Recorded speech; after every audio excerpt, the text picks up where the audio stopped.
à Villeveyrac, je veux dire sous le soleil de Villeveyrac, pour cette première édition lumineuse du Salon de l'agriculture méditerranéenne ici, avec une centaine d'exposants qui sont le reflet du savoir-faire de ce territoire.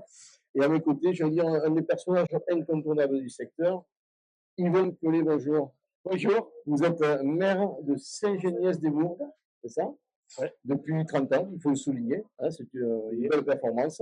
Et vous êtes également vice-président du département de l'Hérault en matière d'agriculture et de ruralité. Alors, c'est deux mots qui sont vite dit, mais c'est une mission immense que vous avez. C'est surtout une superbe mission, parce que notre territoire, le département de l'Hérault, est magnifique. Oui. Hein. Donc, il y a ces villes phares, il y a Montpellier, il y a Béziers, etc. Et puis, il y a tout ce territoire. Voilà. Tout ce territoire, nos villages, notre ruralité, nos racines. Et je crois que dans un département qui accueille 12 à 15 000 nouveaux héraultais chaque année, eh bien, les racines, elles sont ici, là. Elles sont là, sur ce territoire. Ça y est, c'est vendu, hein. L'ambassadeur du tourisme. C'est important, le tourisme. Hein. On parlait tout à l'heure des chiffres de l'agriculture, mais le tourisme, c'est très important. Mais le tourisme est très important dans l'Hérault. Le tourisme, c'est le premier PIB du département, oui. Mais l'agriculture, c'est le second PIB Juste du derrière. département. Juste derrière. Et le tourisme sans l'agriculture, je me pose des questions de ce que ça serait. Parce qu'aujourd'hui, les touristes à l'époque, quand ils venaient ici, ils allaient à la plage, avec le soleil, on bronzait d'un côté, on bronzait de l'autre et on repartait. Oui, c'est l'époque du Cap d'Agde, de la Grande Motte, tout ça. C'est révolu. Aujourd'hui, les touristes, ils arrivent, ils veulent aller à la mer, ils veulent profiter, et puis ils veulent profiter de l'arrière-pays. Voilà, et tout ça, évidemment, c'est un peu lié aussi à ce monde agricole. On y revient tout à l'heure parce qu'il y a des axes que vous avez choisis. On va parler quand même de la mission du département par rapport à la vie des agriculteurs. Vous nous inventariez, vous m'avez dit. À nous, vous savez, mon président, Kléber Mesquida, c'est un homme très investi dans le monde agricole. Il a été député défenseur de l'agriculture, etc., etc. Et Kléber Mesquida c'est un homme très pragmatique. Donc, on travaille en partenariat avec le monde agricole. Voilà. Les professionnels, ceux qui connaissent le terrain, c'est le monde agricole. C'est les chambres d'agriculture, c'est les jeunes agriculteurs, c'est la fédération des caves coopératives, c'est les vignerons indépendants, etc., etc. Et nous, on travaille avec. Ils nous disent, on élabore les sujets ensemble, s'il y a un problème, s'il y a des sujets, on les monte ensemble et on est là pour les accompagner. Quand vous dites les accompagner, c'est d'une manière financière, j'imagine.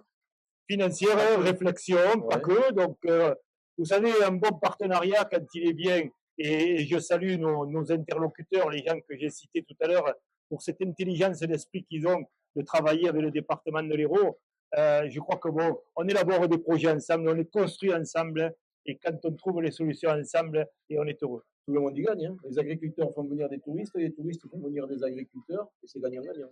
Et notre département reste un très beau département que l'on a plaisir à faire découvrir aux nouveaux Héraultais, parce que ce sont quand même eux les premiers touristes qui arrivent sur ce territoire, et puis au gré de l'année, à tous les touristes qui viennent chez nous. Alors, parlons des touristes justement, parce qu'il y a des produits là qu'on va citer. Il y a l'Ono Tour, il y a l'Ono Vélo, l'Ono Rando. Ça, c'est un touriste, ça.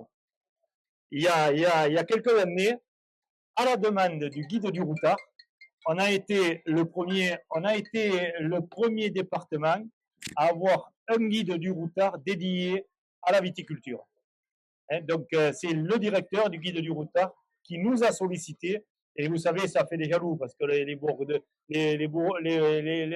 pays de Bourgogne, les Bordelais, etc., tout le monde en voulait un, comme on dit. Ouais. Mais c'est nous qui avons été sollicités. C'est quand même un signe. Et puis, à partir de là, on a de suite compris que, comme je vous disais, l'agriculture est très liée au tourisme. Et donc, on a créé l'Ono Tour dans l'Hérault. Aujourd'hui, on a 140 caveaux étapes dans l'Hérault. Donc, où les gens peuvent venir découvrir ce territoire. L'Ono Tour, on a des exigences. Il faut bien accueillir le client. Il faut avoir une restauration correcte à côté. On fait pas des. Il y a une charte de qualité. Il y a une charte de qualité. Il y a pas. Bon, on n'a rien contre les McDo, mais c'est pas un McDo qu'il faut qu'il y ait à côté. Il faut qu'il y ait un bon petit restaurant avec des produits du coin. Donc, des circuits courts, toutes ces choses-là. 140 étapes.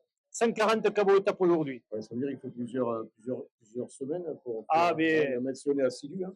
On a une super boutique qui dépend aussi du département qui s'appelle Aérotourisme. Ouais, Donc, on travaille là aussi ensemble, tous ensemble. tout ensemble, Donc, pour à gagner. partir de là, quand on a vu que ça marchait, donc on a dit pourquoi pas créer le Norando. Donc là, c'est pareil. C'est toujours les mêmes sites.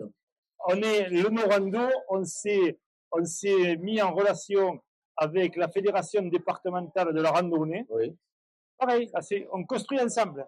Donc, et on a créé des randonnées dans l'Hérault. Des randonnées où les randonneurs se donnent rendez-vous sur le parking d'une cave coopérative oui. et puis partent sur un circuit dédié. Et en revenant, comme ils ont bien marché, donc ils ont un petit rosé bien frais, un petit blanc bien frais. Avec modération. Non, avec sagesse. Et modération. Moi, je dis jamais avec modération parce que pour le vin, le vin de qualité de l'Hérault, c'est trop restrictif. Je dis toujours avec sagesse. Avec sagesse, Voilà. avec bon sens. Hein, c'est beaucoup mieux. On peut boire, on peut conduire, mais il ne faut pas tout faire ensemble. Non, mais bien sûr, il y a une place pour tout. Voilà. Donc, Eunorando, Eunovélo, c'est le même système. Alors, Eunovélo, c'est pareil. On a créé une première Eunovélo, c'est-à-dire que donc on part à partir des circuits vélos, des voies dédiées, et pareil, on découvre le territoire. Alors, on le découvre soit en se baladant en famille au travers de l'Eunotour, soit au travers des Eunorando en partant avec des groupes de randonneurs, soit autour de l'Eunovélo en partant avec des groupes de cyclistes.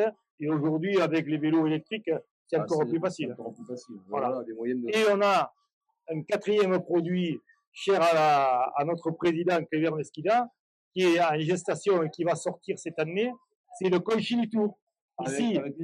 Ici, on est sur le pays de Sète, donc avec l'étang d'auto à 2 pas.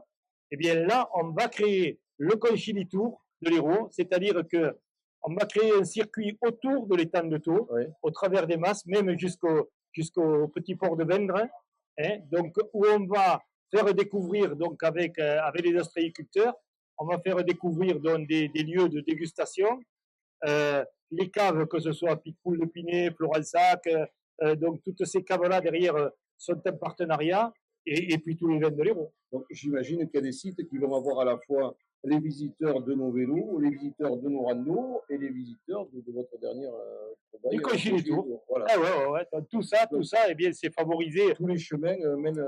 Tous les chemins mènent dans l'Hérault et mènent surtout au bon produit de l'Hérault. Bon produit de l'Hérault. Je vois que vous êtes un excellent ambassadeur, monsieur le maire, monsieur le vice-président. Yvonne, tout simplement. Et Yvonne, tout simplement. Merci en tout cas pour ce soleil que vous nous amenez ici sur le plateau média du Salon de l'agriculture de Ville-Vérac. Je vous souhaite, alors c'est le premier salon, hein, mais je vous souhaite vraiment une très très longue série de salons de l'agriculture de cette forme, de cet acabit, avec de la convivialité bien sûr, et puis ces exposants de qualité qui se font un plaisir de nous rejoindre ici sous le soleil de l'Hérault, je vous dis encore une fois. Merci Yvon et bonne continuation. Et moi je félicite mon collègue et ami, le maire Christophe Morgot, qui est le maire de Ville-Vérac, qui accueille cette manifestation, avec Michel Garcia, avec toute l'équipe du pays de Sète. Franchement, c'est super ce qu'ils font là. Ils m'en avaient parlé au Salon de l'Agriculture, mais là, franchement, et puis Midi Libre. Midi Libre qui Absolument. est, comme je disais ce matin à votre patron, Midi Libre, c'est quand je me lève le matin, le café et mon journal, mon Midi Libre papier. Et vous savez, il y a longtemps que ça dure. Ah, ce sont des mots qui vont droit au cœur. En tout cas, merci et encore une fois, ensemble pour gagner. Ce sont des mots qu'on va retenir de ces propos, de votre présence sur ce salon. Et puis, on se retrouve toujours ici sur ce plateau média dans quelques instants avec des nouveaux acteurs de la vie de Ville-Vérac. À tout de suite. Allez, merci.